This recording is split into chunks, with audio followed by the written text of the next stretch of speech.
welcome. If this video brings you some value, please smash that like button. If you're new to the channel, go ahead and subscribe for more content like this and just a bunch of other stuff from my daily life. And at the end of the day, the main point of this channel is to bring you value, some entertainment, and just help get the wheels turning. So I just wanted to share this thought process I've had going on since I've had it with a few different clients over the past couple weeks, and it's a lot of the same scenarios. Relocating due to work, needing a bigger home due to family's growth, and just wanting to invest. So a couple of the things to set up the scenario. Most of these people, they bought their home within the last couple of years, I'd say from 2021 all the way back to 2015. If you bought within that time frame, congratulations, you have a buttload of equity. So good for you. There's a lot of things you could do with that equity that hopefully this gets some wheels turning in your mind. But basically the main line of thought I've been having with these people is you could refinance, pull some cash out, use that equity to go and buy another property that you can live in, your forever home or your upgrade, the little in-betweener before your forever home. Most of these people, I helped them buy their starter home for their family and all that good stuff. Or they can just rent it out, they have money saved, they can use the money that's already in their pocket for their down payment on the next one, cash flow a couple $100 on renting out their current home, since their mortgage is pretty dang cheap from when they locked it in and bought it a couple years ago versus what our current market rents are right now in Tulare, California. Option 3 is sell it, use some of the proceeds from your equity in your down payment on your next home, and still have enough left over because there's so much over these last couple years. I mean, shoot, 2020 I think had 23% appreciation in Tulare County alone. Who knows wherever you live, but just keep that in mind. Now I lost my train of thought. Wheels are spinning too fast. But yeah, equity, selling, putting it in your pocket, putting the rest in the next home. The nice thing about that is if you've lived in your home for 2 years or more and you're not making $250,000 in profit if you're single, $500,000 if you're married, you don't have to pay capital gains on any of those proceeds. So I've talked to a couple people who lived in their home for a year and they're gonna put 40 G's in their pocket. And talked to another couple who've been in their home for 3 years, they're gonna put over 100 G's in their pocket, $100,000. Said G's a little fast. But that's crazy. So how do we activate that equity that's just sitting there dead in your home? I personally even though it is extremely stressful and hectic to sell your home contingent upon buying another one, when you work with the right agent, it's not as stressful and the emotions are managed properly, expectations are managed properly, and everything gets done in the right way. Don't know how to word that any better. Hopefully I can get better at these videos. But that's so freaking cool. That's what I love about real estate, is sometimes selling isn't the best option for somebody.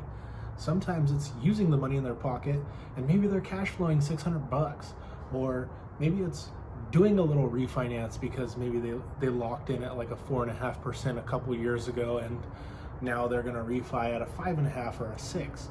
That's not that big of a difference to access thousands and thousands and thousands of dollars. The nice thing on all of this is, I mean, the beautiful thing about real estate, what I love so much about it is there is no cookie cutter thing, unless you're going to a tract home subdivision. But there is no cookie cutter scenario for anybody, and sitting down and figuring out the best option for people is what I freaking love to do. That's kind of why I'm sharing this, get those wheels turning. But if you have crazy equity, your family's outgrowing your home, you weren't too sure about the home when you bought it. You just bought it because you knew you needed to buy something, which good for you, you did it. And you want something in a different area, a little more updated, a little more turnkey, things like that, not lived in as hard. Any of these options work. My line of thinking as well that I have told every one of these clients is, okay, because when I sit down with them, I'll do an equity review. We'll look at what it could sell for, what their proceeds will be, we'll do a rental analysis to see how much their property can rent at, and we'll try to figure out what a payment would be if they refinanced next to that rental income. So my general line of thinking, which I think I got it from Dave Ramsey, I'm pretty sure that's where I got it, but it's 5-year turn time. So if you're gonna make $100,000 in proceeds from selling your home out of your equity, then can you make that $100,000 in cash flowing rents over the next 5 years to basically get you to that 100,000?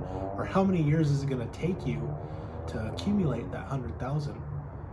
Depending on where you're at, if you're like me or most of the people I've talked to, you'd rather have that $100,000 right now versus over the next 25 years, because it's typically going to solve a lot of your problems that you have today versus slowly building. We always have time to slowly build.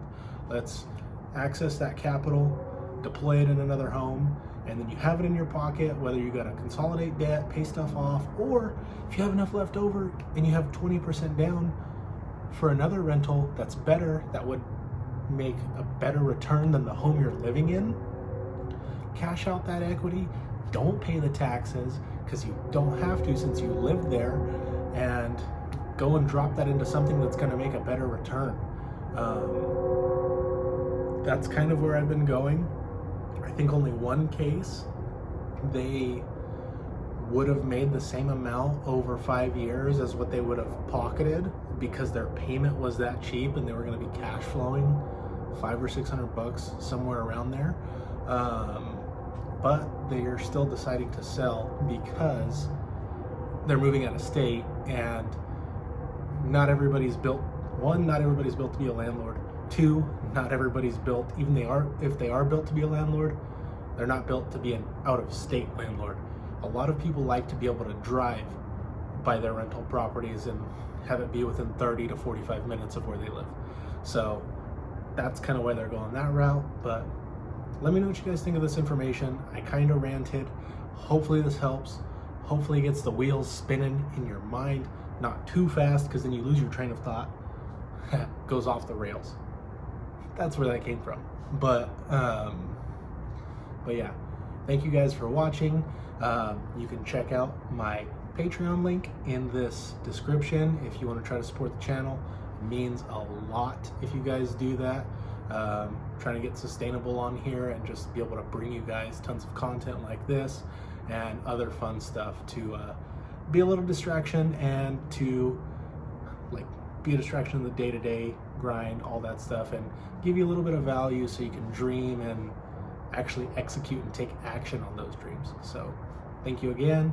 Smash the like button, subscribe. See you next time.